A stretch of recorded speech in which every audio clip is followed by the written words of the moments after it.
So here's my 2013 Honda Rebel 250 bobber project.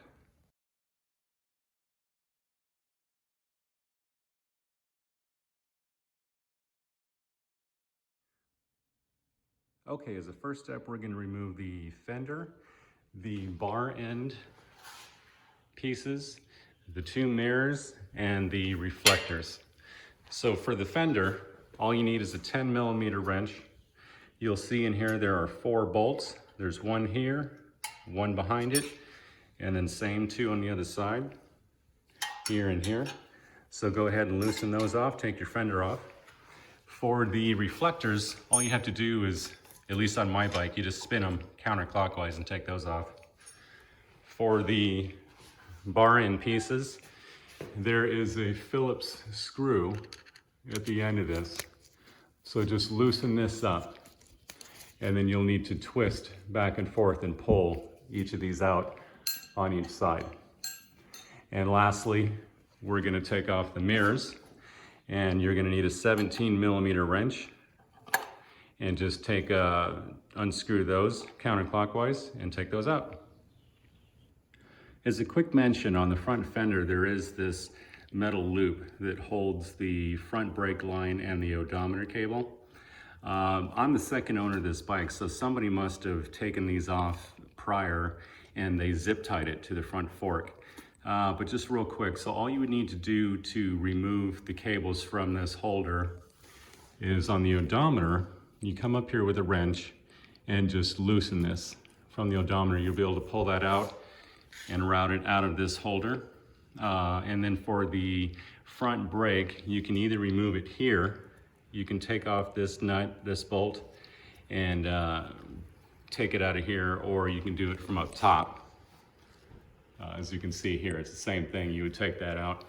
I'm actually going to skip that part since I don't need to do it. I'm not going to show you how to do this, but in a later video we will be going over how to remove these correctly, make sure you don't spill brake fluid and stuff like that. Okay, coming around to the left side, we're going to remove the passenger pegs and the chain guard. The passenger peg is actually only held on by one bolt.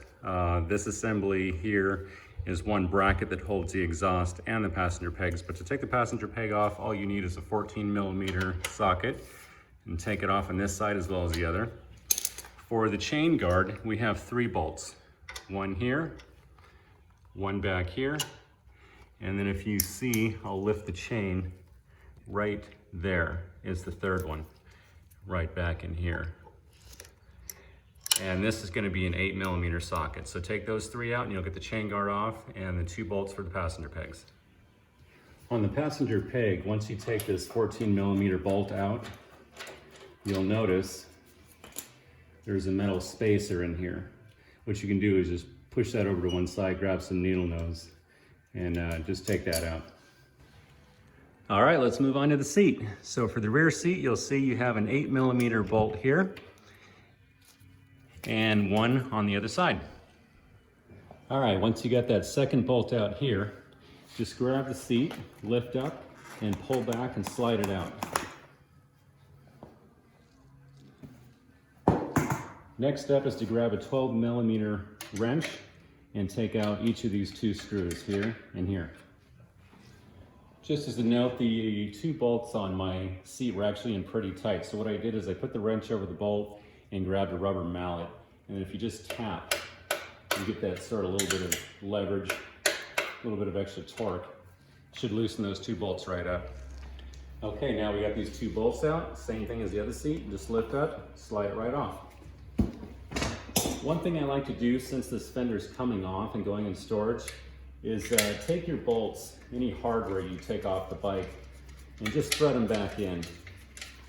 So I actually put all 4 of the seat bolts back in here, and they'll just stay with the fender as it goes in storage.